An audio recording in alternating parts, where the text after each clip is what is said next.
Hey, Genki Call here. It is Nexus week and time to look into the Soulforge. Got a little delayed on doing this video, but we have a couple of great things in here. Let's do the not so great things first, and that is weapons. There is only one weapon here that's not normally here. Actually, let me take that back. There are two. So, one weapon for Nexus, which is the Thorn's Blade. Does damage to an enemy, boosted by green and elemental allies with a ×3 boost ratio, so it's an okay weapon. If you really want this, go into the Journey event and get it from the shop, because you can get it for gems instead of wasting your precious diamonds on it. The Garland Staff, likewise, I love this weapon. It's one of my favorites. It is in the Soulforge for today only during the would help if I could think. Warrens, during the Warrens faction assault. Likewise, though, you can get this in the faction assault shop for gems instead of spending diamonds on it. I do love this weapon. It's really good, and it self-enchants, which is awesome. It's really fun to use, and it's really good in events, and it does entangle the first enemy when you cast with it as well, so it's good with a skull spamming team. All right, on to troops. We'll do the bottom here first. So always here, Mithrillion. So Mithrillion is okay. He's not amazing. He explodes a 5x5 block. This is incorrect. It is a 5x5 block. He gains armor. He barriers a random ally for every skull destroyed. So if you make sure that you destroy 4 skulls, your entire team will be barriered. He reflects 25% of skull damage, but has no skull damage reduction. Still, as long as he can cast, he's going to be gaining enough armor to kind of make up for that. He does reduce damage from spells by 50% as well. I'll show you a team with him because, you know, he's an okay one, but you can make your own decision. I'll show you a team. Tina is a beast. She's really good in delves because these numbers are going to be boosted incredibly. In the delve sites, when you're doing a faction assault, when you're doing a delve, because it's going to be boosted by your horde and by your kingdom power, or by your kingdom level. The thing about Tina is that this is true damage that she does. She's going to gain a bunch of armor, add half of that of her armor total to her skull damage if she ends up in front. Has skull damage, not skull damage. She has spell damage reduction by 50% and gains armor on 4+ gem matches.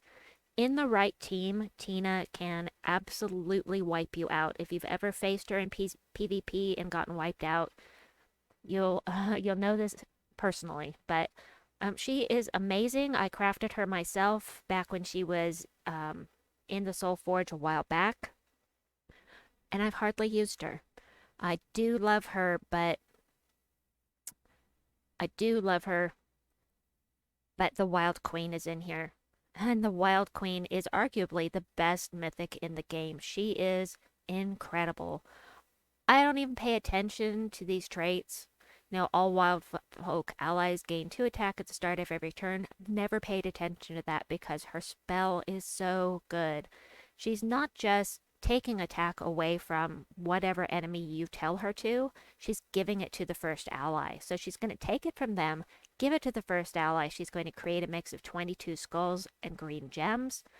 And it's just incredibly powerful. You know,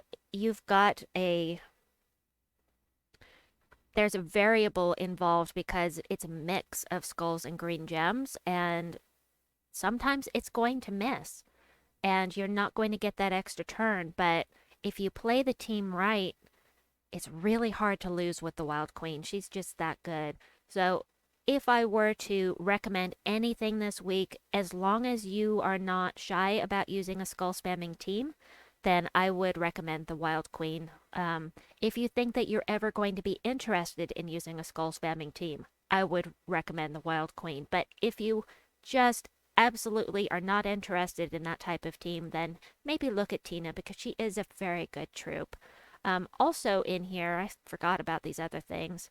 Krampus, I've never used. I've gotten devoured by him a few times. He's one of those either or troops that I don't really love.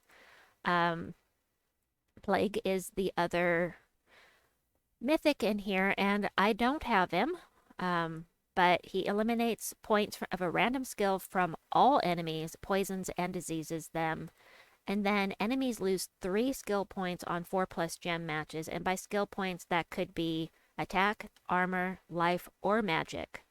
Um, you know, with the right team, I can see how he would be pretty useful. But again, he is an apocalypse troop. And that means if you get him, there is no apocalypse kingdom on the map. So you won't be able to get a kingdom power level up by using this guy and getting him traded. So keep that in mind. Jarl Fire Mantle is a fun mythic to use. He creates 9 red and 9 yellow gems and deals damage to an enemy. And he burns a random enemy on 4+ gem matches. And there are better options now, but for Stormheim events, he can be fun. Silent One, never used him. He silences all enemies and himself, which, I mean, could really be useful if you're dealing with skulls. You have like a doom storm or something going on, I suppose. And he silences enemies when he does skull damage. But like I said, I've never used him. I could see him being used in certain situations, but it's going to be very situational. So I wouldn't recommend that one specifically. Aborith, I think, is terrible. I don't see how this is worthy of being a legendary, but, maybe I'm missing something. So all in all, craft the Wild Queen if you're interested in a skull spammer. If not, take a look at Tina and see what you think. I love the Garland Staff, but you can get that with gems, and I wouldn't spend diamonds on the Nexus weapon. I did promise to show you a Mithrillian team, and I do have one ready here. We'll go into PvP, and oh my gosh, I don't want to fight those teams. Ugh, this may go very badly, because it's not really reliable, I'd say, especially when I'm frozen here. But what I've got going on here, I've got Mithrillian that's going to gain armor and barrier allies. And reflect 75% of skull damage. She is luckily entangled, but she's going to get unentangled because she's going to get blessed by Moon Rabbit immediately. This may not work at all. I've got a really bad starting board here, so I'll take. Oh, she's gonna create yellow. Blue gems to yellow. So I'll just take away all the blue gems. Oh no, I created more blue gems. That was foolish. I'm sorry. I had to retreat. Sorry, I got this backwards. I haven't used this team very much. And this team, goodness gracious. Sure, we'll do this. This team can be used for Guild Wars, Red Attack Day. I specifically put it together for that purpose. I don't know that I'll be using it, but that's why I put it together. But here you see, I've got him ready to go. I'd really like to get some more red going. There, perfect. Not perfect enough. Alright,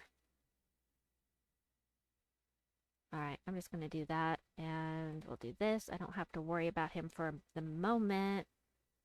We'll get some barriers going here. I only hit 2 skulls, so only 2 barriers. And then Gargantor is about to cast. Let's see, do I have matched? I have a match. You know what? I'll just see if I can barrier the rest of my allies. There we go. Everybody's barriered, so now I don't have to worry. All right. So we have the Doomed Crossbow that's going to transform blue gems to Doom Skulls. So I need more blue gems. Kind of a slow team. It's a slow burn. I need some skulls near the blue, and that is really slowing me down. So let's see, we'll do this.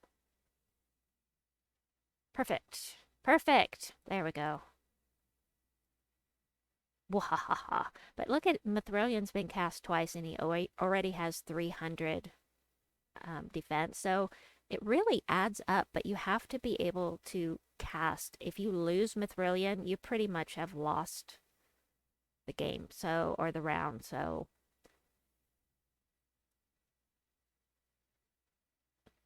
All right, this is yellow to blue. Oh, I'm just gonna rebarrier my peeps. Perfect. He's up to 379. That's awesome. This is taking forever. No, it is a team. You know, it's not a fantastic team, but it's a team. It's a workable team, and I've won 4 out of 5 PvP matches I've done with this team, despite its slowness.